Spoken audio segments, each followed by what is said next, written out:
यह फिल्म तब शुरू होती है जब राष्ट्रीय सुरक्षा एजेंसी NSA के डिप्टी निदेशक को CIA से एक गुप्त नोट मिलता है। यह खुलासा करता है कि नासा के कर्मचारी आर्लिंगटन स्टीवर्ड, जो बिजली के झटके से गंभीर रूप से झुलस गए थे, असाधारण रूप से जल्दी ठीक हो गए हैं। स्टीवर्ड अब कई अजीब उपकरण बना रहे हैं और उन्हें निजी आवासों में भेज रहे हैं।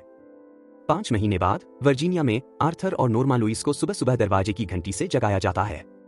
नोर्मा, जिनका दायां पैर विकृत है, धीरे धीरे दरवाजे तक जाती हैं और दरवाजे के झरोखे से एक काली कार को दूर जाते हुए देखती हैं। वह दरवाजा खोलती हैं और अपने पोर्च पर एक साधारण भूरे रंग का डिब्बा देखती हैं। बाद में पति पत्नी अपने बेटे वॉल्टर के साथ नाश्ते के दौरान उसे खोलते हैं। वे एक लकड़ी का डिब्बा पाते हैं जिसमें एक बटन है, लेकिन उसे केवल एक चाबी के माध्यम से एक्सेस किया जा सकता है। एक लिफाफा भी है जिसमें लिखा है कि श्री स्टीवर्ड शाम 5 बजे उन्हें कॉल करेंगे। परिवार उस नाम से किसी को नहीं जानता, इसलिए वे अपने दिन के काम में लग जाते हैं। थोड़ी देर बाद वॉल्टर और नोर्मा एलीट बोर्डिंग स्कूल पहुंचते हैं। छोटा बच्चा 5वीं कक्षा में पढ़ता है, जबकि उसकी मां उच्च विद्यालय के छात्रों को साहित्य पढ़ाती है। हालांकि उस दोपहर नोर्मा को एक बुरी खबर मिलती है जो उन्हें चिंतित कर देती है। प्रिंसिपल उन्हें बताते हैं कि वे अब उनके बेटे की ट्यूशन फीस के लिए कोई फैकल्टी छूट नहीं देंगे। वह इस निर्णय पर अधिक जानकारी देने की कोशिश करता है, लेकिन अचानक उसकी नाक से खून बहने लगता है। नोर्मा उसे एक टिश्यू पेपर देती हैं और पूरी बात को समझने की कोशिश करती है, लेकिन अंदर ही अंदर वह बहुत चिंतित हैं क्योंकि उनका परिवार पहले से ही एक पाई पर गुजारा कर रहा है। इस बीच आर्थर अपने नासा के काम पर जाते हैं, जहां वह ऑप्टिक्स विभाग में काम करते हैं। वह वाइकिंग मार्स प्रोब के लिए कैमरा डिजाइन करने वाली टीम के एक महत्वपूर्ण सदस्य थे। वह एक व्यक्तिगत परियोजना पर भी काम कर रहे हैं, नोर्मा के पैर के लिए एक कृत्रिम अंग बनाने की कोशिश कर रहे हैं। अचानक ऑप्टिक्स विभाग के निदेशक केहिल उन्हें अंतरिक्ष यात्री विभाग से एक पत्र देते हैं। यह खुलासा होता है कि आर्थर ने अंतरिक्ष में जाने के लिए आवेदन किया था, जो उनका जीवन का एक बड़ा सपना था। लेकिन वह यह जानकर तबाह हो जाते हैं कि यह अस्वीकृति का पत्र है। इसमें लिखा है कि उन्होंने सभी अन्य परीक्षाओं में उत्कृष्ट प्रदर्शन किया, लेकिन मनोवैज्ञानिक परीक्षणों में असफल हो गए। जब नोर्मा उस शाम घर लौटती हैं, तो उन्हें श्री आर्लिंगटन स्टीवर्ड का दौरा मिलता है। वह एक लंबे, अच्छे कपड़े पहने व्यक्ति हैं, लेकिन उनके चेहरे का एक हिस्सा जलने से बिगड़ा हुआ है। सज्जन नोर्मा को डिब्बे का ढक्कन खोलने की चाबी देते हैं। इसके अलावा वह उन्हें एक प्रस्ताव देते हैं, अगर वह या उनके पति लाल बटन दबाते हैं तो कोई ऐसा व्यक्ति मरेगा जिसे वे नहीं जानते, और इसके बदले उन्हें $10 लाख मिलेंगे। अपनी मंशा का प्रमाण देने के लिए स्टीवर्ड उन्हें एक ताजा $100 का नोट भेंट करते हैं। वह फिर इस प्रस्ताव के नियम बताते हैं। वह अपने नियोक्ताओं के बारे में कोई जानकारी नहीं दे सकते, जबकि नोर्मा और उनके पति इस मामले के विवरण को किसी से साझा नहीं कर सकते। उन्हें निर्णय लेने के लिए 24 घंटे देने के बाद स्टीवर्ड चुपचाप घर छोड़ देते हैं। कुछ घंटों बाद आर्थर, जिनका आजीवन सपना अब समाप्त हो गया है, पराजित होकर घर लौटते हैं। पति पत्नी अपने अपने काम की बुरी खबरें साझा करते हैं और फिर अपनी रुचि उस डिब्बे की ओर मोड़ते हैं। नोर्मा स्टीवर्ड की यात्रा के बारे में बताती हैं और अजनबी द्वारा कही गई अन्य बातें भी साझा करती हैं। आर्थर फिर डिब्बे की गहराई से जांच करते हैं और इसके आधार को भी खोलने का प्रयास करते हैं। उनकी आश्चर्य की बात यह है कि यह पूरी तरह से अंदर खाली है, जिसमें बुनियादी इलेक्ट्रॉनिक्स या वायरिंग भी नहीं है।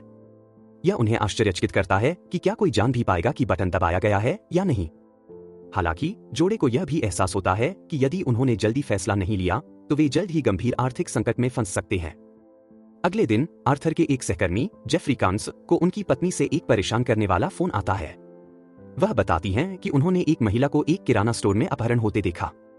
जेफरी, जिसे दूर से कोई देख रहा है, उसे घर जाने और सभी दरवाजे बंद करने के लिए कहते हैं। दूसरी ओर आर्थर उस शाम काम से घर लौटते हैं और पुष्टि करते हैं कि स्टीवर्ड द्वारा दिया गया $100 का बिल असली है। वह और नोर्मा फिर बैठकर यह तय करने की कोशिश करते हैं कि उन्हें आगे क्या करना चाहिए। उनके वित्तीय मुद्दे बढ़ते जा रहे हैं और नोर्मा आवेग में बटन दबा देती है। कुछ ही सेकंड बाद शहर के किसी अन्य हिस्से में पुलिसकर्मी एक घर में एक गोली चलने की रिपोर्ट की जांच के लिए पहुंचते हैं। उन्हें लिविंग रूम में एक मृत महिला मिलती है, जबकि एक छोटी लड़की बाथरूम में बंद होती है। इस बीच स्टीवर्ड लुइस के घर पहुंचते हैं और उन्हें $10 लाख का सूटकेस सौंपते हैं। वह ठंडे स्वर में पुष्टि करते हैं कि उनके निर्णय के कारण किसी की मृत्यु हुई है।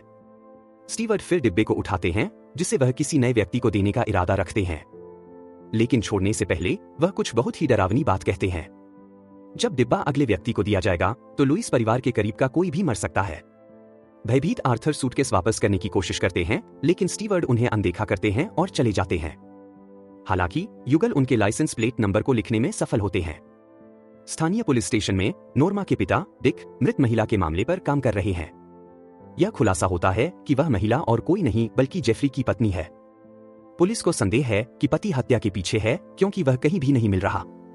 उसी रात आर्थर नॉर्मा को विशेष रूप से उनके लिए बनाई गई कृत्रिम अंग देते हैं। यह उनके पैर में पूरी तरह फिट बैठता है और बिना दर्द या लंगड़ाए चलने की अनुमति देता है। इसके बाद यह जोड़ा नॉर्मा की बहन की शादी के अभ्यास रात्रिभोज के लिए जाता है। वहां दुल्हन के माता पिता छुट्टियों के मौसम के लिए दान किए गए उपहारों की लॉटरी कर रहे हैं। आर्थर पहले उपहार का चयन करते हैं और वह साधारण भूरा डिब्बा चुनते हैं जो स्टीवर्ड ने उन्हें दिया था। वह इसे वापस टेबल पर लाते हैं और नॉर्मा के साथ खोलते हैं। उनके डर के लिए इसमें स्टीवर्ड की तस्वीर होती है जब उनका चेहरा अभी भी साबुत था। यह कहानी कुछ समय बाद आर्थर द्वारा अपने ससुर डिक से झूठ बोलने के साथ आगे बढ़ती है कि एक अजीब कार नियमित रूप से उनके घर के पास से गुजर रही है। फिर वह उन्हें कल नोट किए गए लाइसेंस प्लेट नंबर को दिखाता है और पंजीकरण की जांच करने के लिए कहता है। घर लौटने पर आर्थर स्टीवर्ड की तस्वीर को ध्यान से देखता है और महसूस करता है कि उसने उसे पहले देखा है। इसके बाद वह मंगल पर पहली वाइकिंग यात्रा के एक पोस्टर को देखने के लिए दौड़ता है और एक चौंकाने वाला तथ्य पाता है कि स्टीवर्ड उस मिशन के कर्मचारियों में से एक था।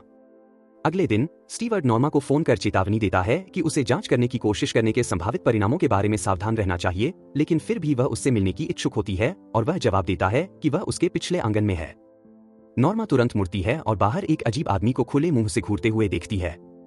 स्टीवर्ड फोन काट देता है और खुलासा होता है कि वह नासा के पवन सुरंगों के पीछे एक गुप्त कार्यालय में है। इस बीच आर्थर पुलिस स्टेशन में डिक से मिलते हैं और पता चलता है कि स्टीवर्ड की कार वास्तव में एनएसए की है। वह इस जानकारी को समझने की कोशिश कर रहे होते हैं, तभी वह सुनते हैं कि उनके ससुर उस हत्या के बारे में बात कर रहे हैं जो ठीक उसी समय हुई जब नॉर्मा ने बटन दबाया था।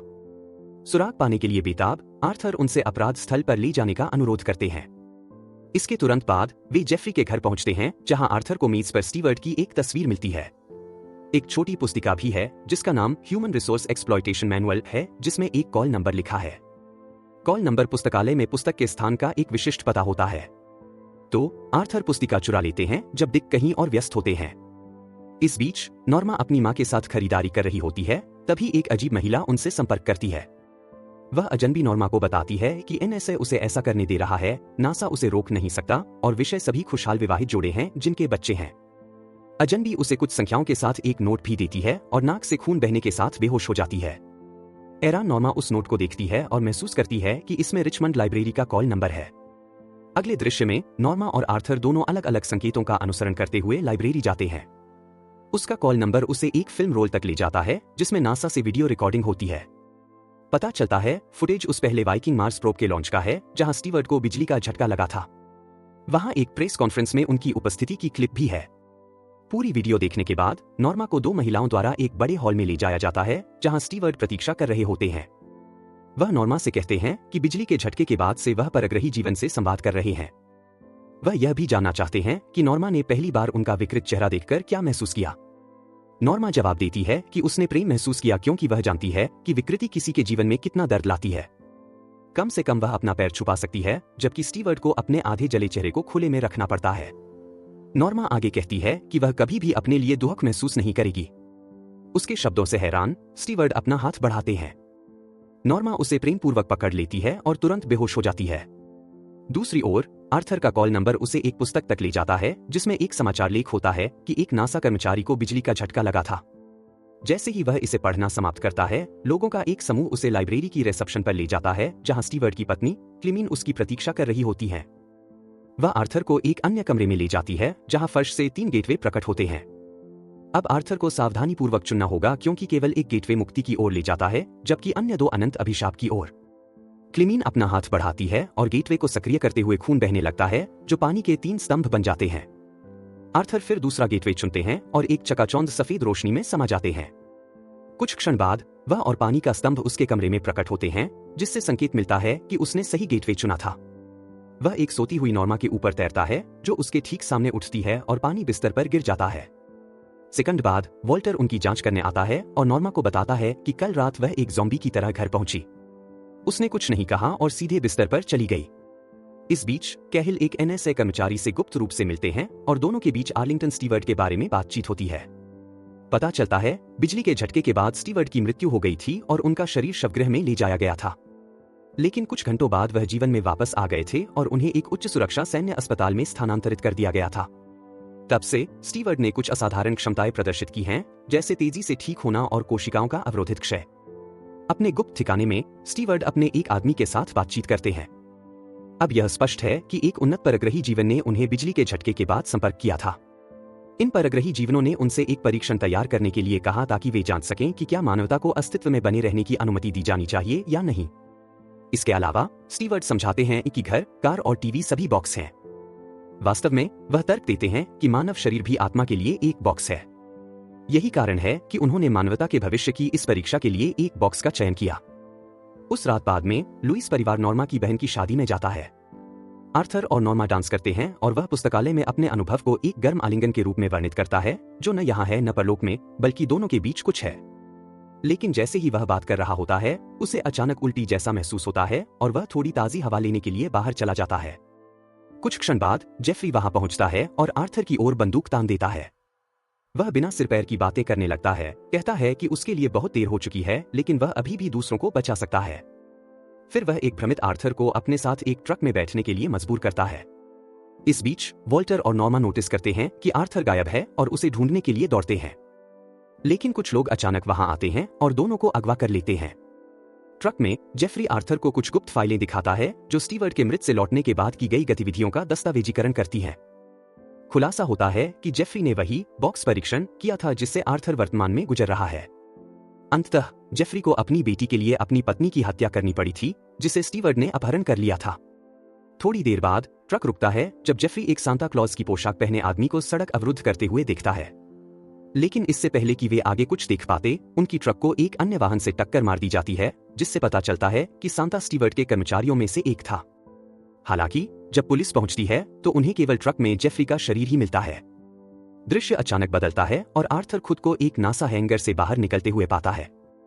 केहिल, जो वहां प्रतीक्षा कर रहे हैं, आर्थर से कहते हैं कि वह जो भी अगला कदम उठाएगा उसका प्रभाव बहुत गहरा होगा।